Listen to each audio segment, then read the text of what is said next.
Okay, तो basically ये question है गति वर्मा का 252 पेज नंबर पे, क्वेश्चन नंबर 52। इसमें क्या है कि दो शीटें हैं,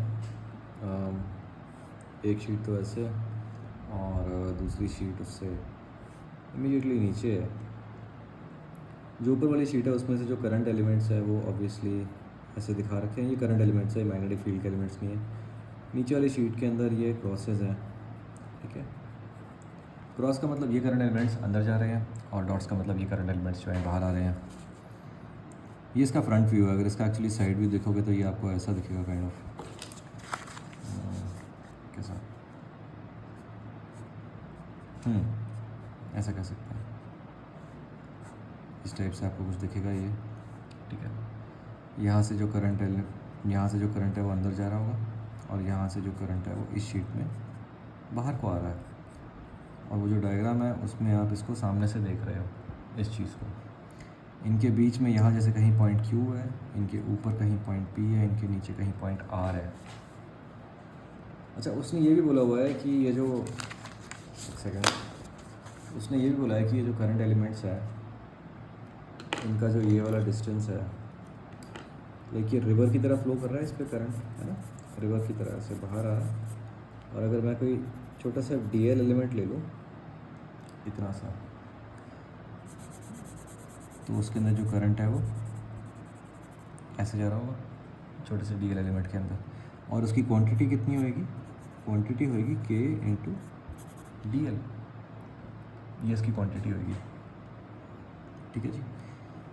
अगर मैं इस करंट एलिमेंट की विड्थ डबल कर दूं तो रिवर का फ्लो भी डबल हो गया, और जो क्वांटिटी ऑफ करंट है, करंट भी रिवर की तरह ही ना क्योंकि, तो जो क्वांटिटी ऑफ करंट है वो KDL हो जाएगा, 2KDL। और ये शीट जो है, जब मैं इसको सामने से देखूँगा तो ये ऐसे दिखेगी ना, जो ऊपर वाली शीट है, तो इससे करंट बाहर भी आ रहा है ना, इससे करंट ऐसे बाहर भी आ रहा है, और वो कहाँ से आ रहा है, वो अंदर से आ रहा है। कितना अंदर से, इन्फाइनाइटली अंदर से, और कितना बाहर जा रहा है, इन्फाइनाइटली बाहर जा रहा है। अब यहाँ पर क्या है ना, अच्छा, और ये नीचे भी दे रखी है एक शीट, ये भी दे रखी है ऐसे, और इसके अंदर जो करंट है वो अंदर जा रहा है। तो यहाँ पर क्या करते हैं, इस क्वेश्चन में से देखो, ये पॉइंट P दे रखा है, ये Q दे रखा है, ये R दे रखा है,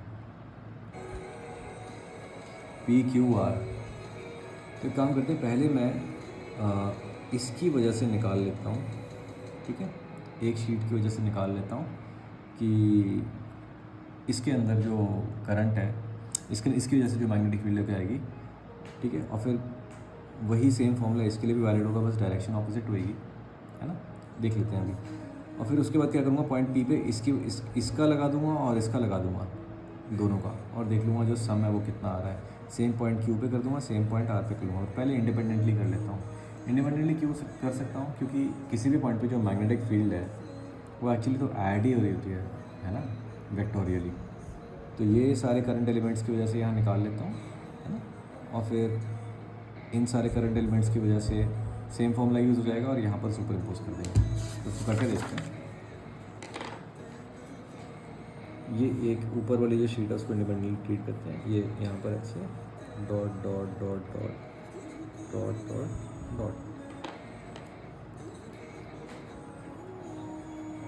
ये कोई पॉइंट P है, ठीक है।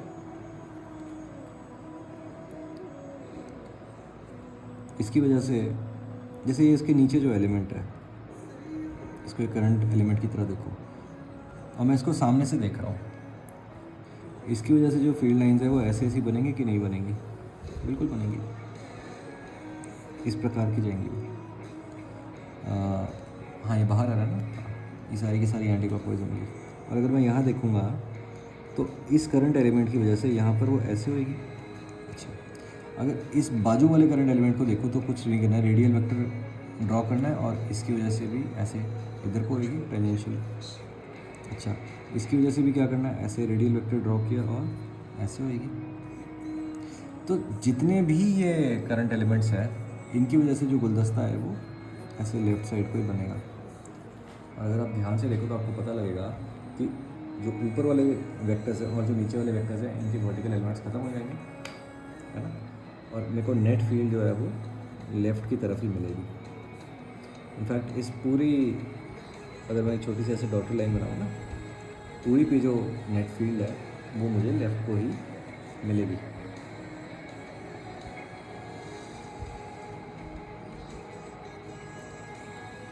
और क्योंकि ये लार्ज शीट है ना, आई थिंक इसके अंदर ये एजम्पशन करनी रीजनेबल रहेगी कि ये शीट लेफ़्ट को भी उतनी ही जा रही है जितनी ये राइट को जा रही है। मतलब ये आगे पीछे तो जा रही है, मगर ये पूरा स्प्रेड है, लेफ़्ट राइट को भी जा रहा है। तो आप देखोगे कि सवाल ये आता है कि जैसे यहाँ पर फील्ड ऐसी है, अगर मैं यही पॉइंट यहाँ पर लेता तो वहाँ पर फील्ड क्या इसके बराबर आती? तो उसका जवाब है क्योंकि ये फील्ड राइट को भी उतनी जा रही है और लेफ़्ट को भी उतनी जा रही है, हम किसी भी पॉइंट को ना प्रेफरेंस नहीं दे सकती। यहाँ पर ज़्यादा होगी, यहाँ पर ज़्यादा होगी, यहाँ पर ज़्यादा, यहाँ पर ज़्यादा, कहाँ पर ज़्यादा, यहाँ पर सब पे बराबर होगी। क्योंकि इस पॉइंट के भी फील्ड जो है वो, इस पॉइंट पे भी जो शीट है वो राइट को उतनी है जितनी लेफ़्ट को है। यहाँ पर भी शीट जो है वो राइट को उतनी है जितनी लेफ़्ट को है, क्योंकि शीट ऐसे भी इनफाइनाइट है और ऐसे अंदर बाहर भी इनफाइनाइट है।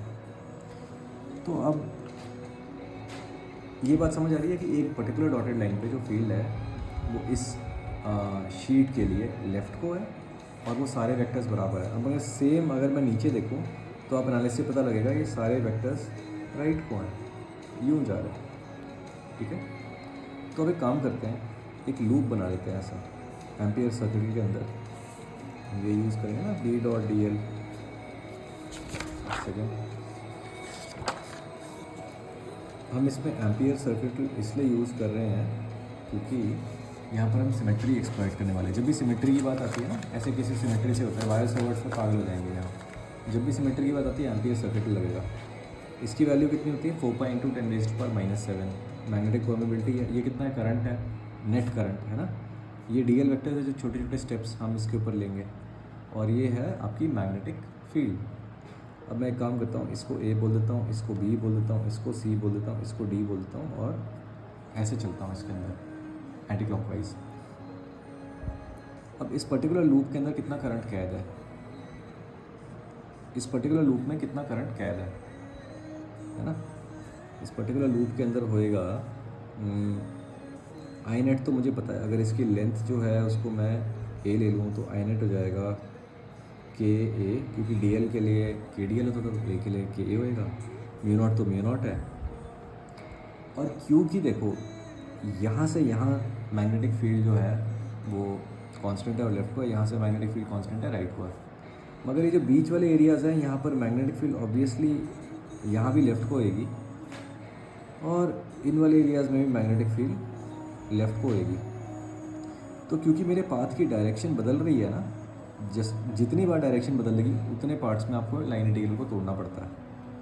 तो एक लाइन इंटीग्रल आपका होगा ए से बी, इसको ऐसे ए लिख देते हैं, इसको बी। दूसरा लाइन इंटीग्रल आपका होगा ऑब्वियसली बी से सी, और ऐसे ही चलते रहेंगे सी से डी और फिर डी से ए।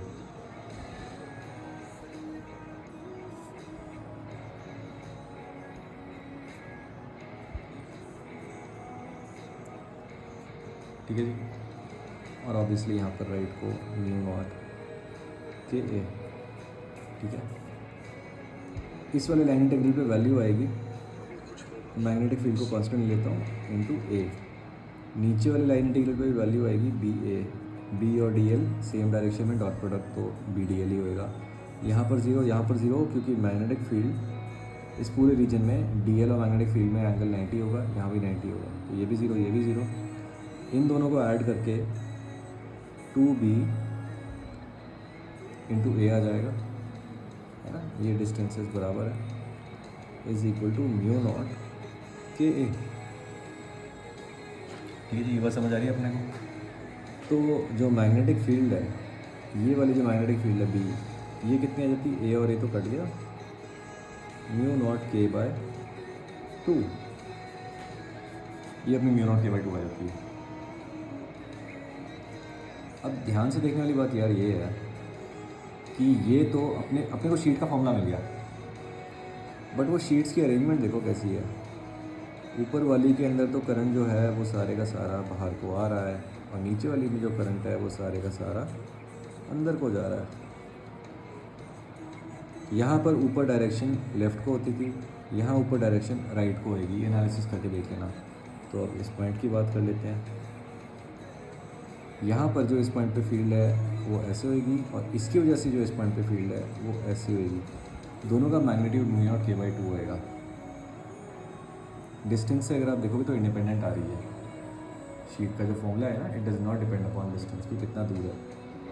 सिमिलरली यहाँ पर देखना, इसकी वजह से एनालिसिस आपको पता लगेगा फील्ड इधर आ रही है और इसकी वजह से फील्ड इधर आ रही है। एनालिसिस बिल्कुल वैसा होगा जैसे गुलदस्ते वाला हमने किया था।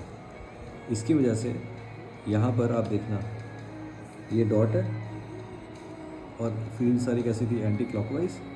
तो इसकी वजह से जो फील्ड है वो ऐसे, इस एलिमेंट की वजह से यहाँ पर, इस एलिमेंट की वजह से ऐसे, इस एलिमेंट की वजह से ऐसे, और ये वाले जो एलिमेंट्स हैं इनकी वजह से गुलदस्ता ऊपर बनेगा तो नेट इधर को आएगा। यहाँ पर जो है वो गुलदस्ता इधर को बनेगा और नेट आपको इधर को मिलेगा। बट दोनों फील्ड्स की स्ट्रेंथ कितनी होगी, म्यू नॉट के बाई 2। अच्छा नहीं, एक सेकंड। नीचे वाले एलिमेंट्स की वजह से भी आपको गुलदस्ता आपको राइट को ही मिलेगा, ऊपर वाले एलिमेंट्स की वजह से भी गुलदस्ता आपको राइट को मिलेगा। एनालिसिस करके देखना। तो यहाँ पर जो फील्ड है ये दोनों की ऐड हो जाएगी तो आंसर हो जाएगा म्यू नॉट के बीच में। और आर पे देखना, इसकी वजह से जो नेट फील्ड होएगी एनालिसिस करके वो किधर को आएगी, एक सेकंड,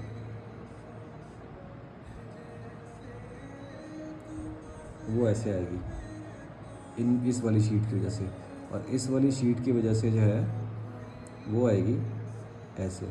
और ये दोनों का मैग्नीट्यूड दोबारा कितना होगा, म्यू नॉट के बाई 2, म्यू नॉट के बाई 2। तो यहाँ भी 0 है और यहाँ भी 0 है। तो आप बोलोगे पॉइंट पी पे 0 है, पॉइंट क्यू पे म्यू नॉट के है और पॉइंट आर पे भी 0 है। ये आंसर है इसके लिए। ये थोड़ा अपने को समझ आ रहा है बस। ये एम्पियर सर्किट का बहुत फेमस क्वेश्चन है और काफ़ी इंपॉर्टेंट है। इसको कर लो तो काफ़ी एम्पियर सर्किट का समझ आता है क्या सिस्टम है।